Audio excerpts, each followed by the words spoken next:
The Psychopath checklist is a 20-item assessment tool used by psychologists to measure whether an individual is a psychopath, and it yields a richly detailed profile of this callous and manipulative personality disorder. In this 2-part video series, I will aim to answer the questions: what is a psychopath, and how do we diagnose them?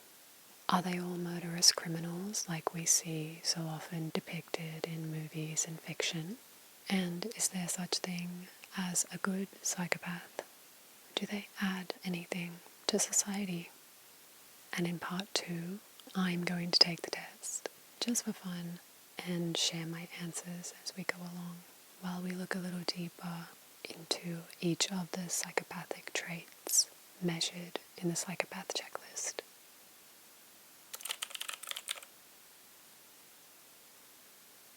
So, what is a psychopath? The term psychopath often brings to mind serial killers and heinous criminals, but not all psychopaths end up that way. They do, however, all share a number of characteristics to varying degrees. The FBI describes psychopathy as a personality disorder manifested in people who use a mixture of charm, manipulation, intimidation, and occasionally violence to control others in order to satisfy their own selfish needs. Usage of the term psychopath was made popular in 1941 by American psychiatrist Hare in his book The Mask of Sanity, and strongly influenced later developments in the field. Cleckley describes the psychopathic person as outwardly a perfect mimic of a normally functioning person, able to mask or disguise the fundamental lack of internal personality structure, an internal chaos that results in repeatedly purposeful destructive behavior, often more self-destructive than destructive to others. Despite the seemingly sincere, intelligent, even charming external presentation, internally, the psychopathic person does not have the ability to experience genuine emotions. According to the Psychopathy Is website, people are not born psychopaths. There is no such thing as a psychopathy gene. However, research tells us that it tends to run in families, and even if a parent doesn't have it, they may carry one or more genetic variants that increases their child's chance of developing it. These genetic factors, as well as environmental influences, can then impact complex brain structures such as the amygdala and the cortex, which process important functions like behavior, personality, emotions, empathy, and fear, to name a few. In the 50s and 60s, psychopathy was included in the first 2 editions of the DSM, which is the Diagnostic and Statistical Manual for Mental Disorders, but it was replaced in the 3rd edition by antisocial personality disorder, otherwise known as a sociopath, which focuses mainly on the behavioral aspects of psychopathy, such as aggression, impulsivity, and violations of others' rights, but only minimally on personality characteristics like callousness, remorselessness, and narcissism, because it was assumed that doctors couldn't measure those parts of a person as accurately as they could their behavior, which can be more easily observed.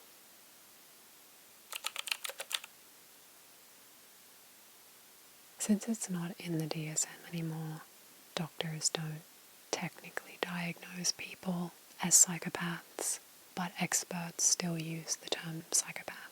It's still recognized as a mental disorder that can be assessed and treated. To assess a psychopath, we use a system of tools developed by Dr. Hare, a Canadian forensic psychologist, including the psychopath checklist. It's scored during an interview between a patient and a psychologist who also reviews their background, relationships, and criminal history, as it's most often conducted on people who are already in prison. This is where Dr. Robert Hare began his research into psychopaths back in the early 1960s.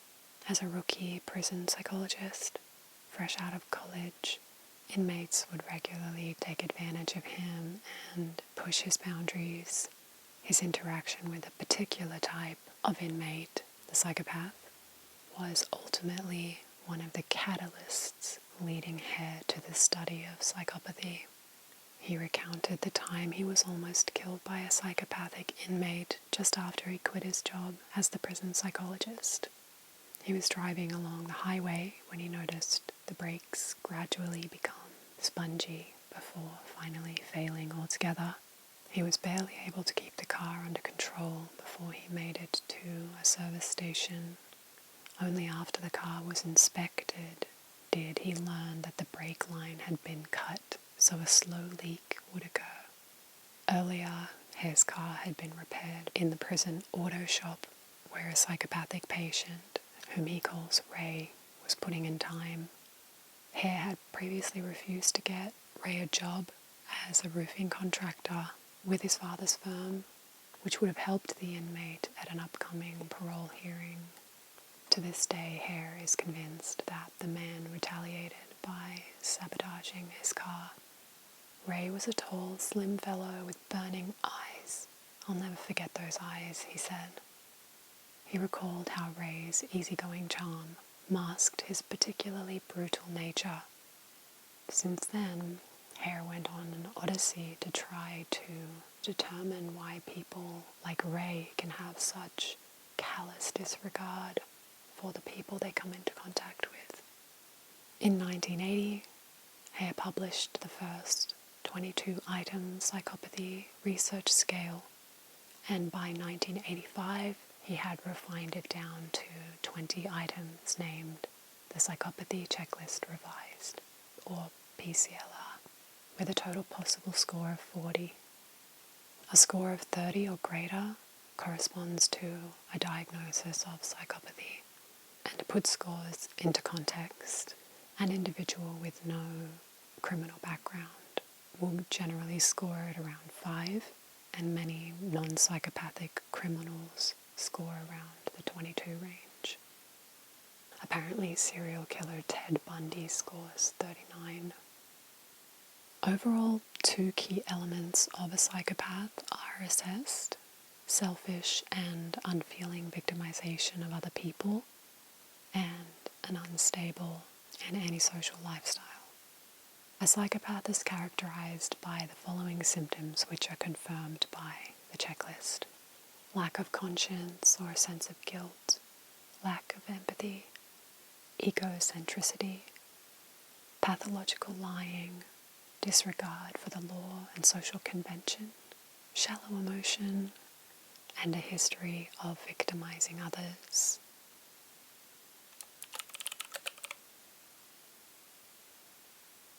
So are psychopaths all criminals and serial killers? According to a study in 2001, 86.5% of the serial killers analyzed met the Hare criteria for psychopathy, and another 9% presented a few psychopathic traits, not enough to be classified as psychopaths.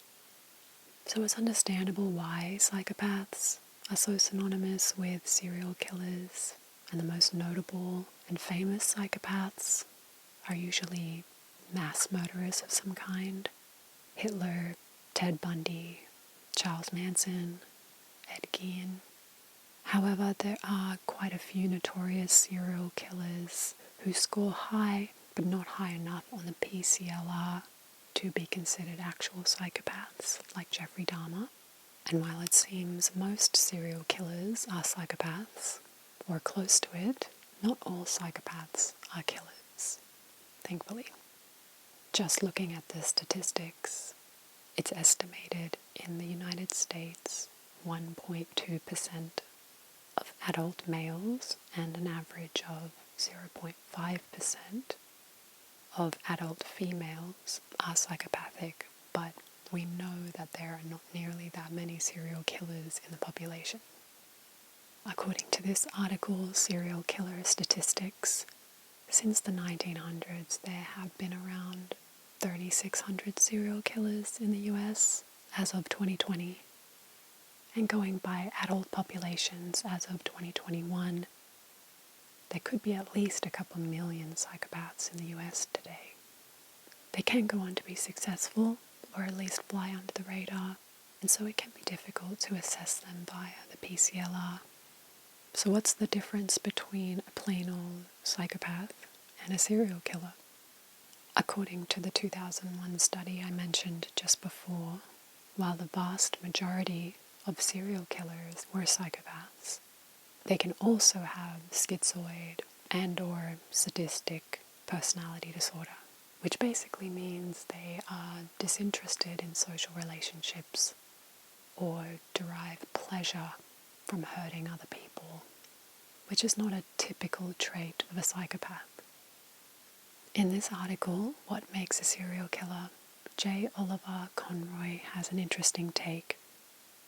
He says, perhaps it's not that serial killers are made, but that the majority of us are unmade by good parenting and socialization. What remains behind is these unfully socialized beings with this capacity to attack and kill, and often that capacity is grafted onto a sexual impulse, aggression sexualized at puberty. Many serial killers are survivors of early childhood trauma of some kind, physical or sexual abuse, family dysfunction, emotionally distant or absent parents. Trauma is the single recurring theme in the biographies of most killers. But here's the problem. If 100 kids grow up in an abusive foster home and one turns out to be a serial killer, what about the other 99? They grew up to be, well, maybe not all well-adjusted citizens, but certainly not serial killers. What is the missing X factor? My sense is responsibility falls on the offender here. Serial killers choose to act on their compulsions. During the first big wave of celebrity serial killers in the 1960s and 1970s, some defense lawyers tried to argue in court that serial killers are not guilty by reason of insanity, because an irresistible compulsion to kill is a form of temporary insanity. The legal definition of insanity is an inability to distinguish right from wrong and an inability to understand the consequences of an action. But serial killers are very aware of what they're doing. That's why they disguise themselves, hide evidence, and leave the scene of the crime. This is why the FBI says understanding psychopathy becomes particularly critical to law enforcement during a serial murder investigation and upon the arrest of a psychopathic serial killer. The crime scene behavior of psychopaths is likely to be distinct from other offenders. This distinct behavior can assist law enforcement in linking serial cases. Also, psychopaths are not sensitive to altruistic interview themes such as sympathy for their victims, or remorse, or guilt over their crimes. They do possess certain personality traits that can be exploited, particularly their inherent narcissism, selfishness, and vanity. Specific themes in past successful interviews of psychopathic serial killers focused on praising their intelligence, cleverness, and skill in evading capture. When I think of the intelligent and skilled serial killer, Hannibal Lecter comes to mind, but is that an accurate depiction of a psychopath? Are they actually more intelligent, more skilled, and is there such thing as a good psychopath?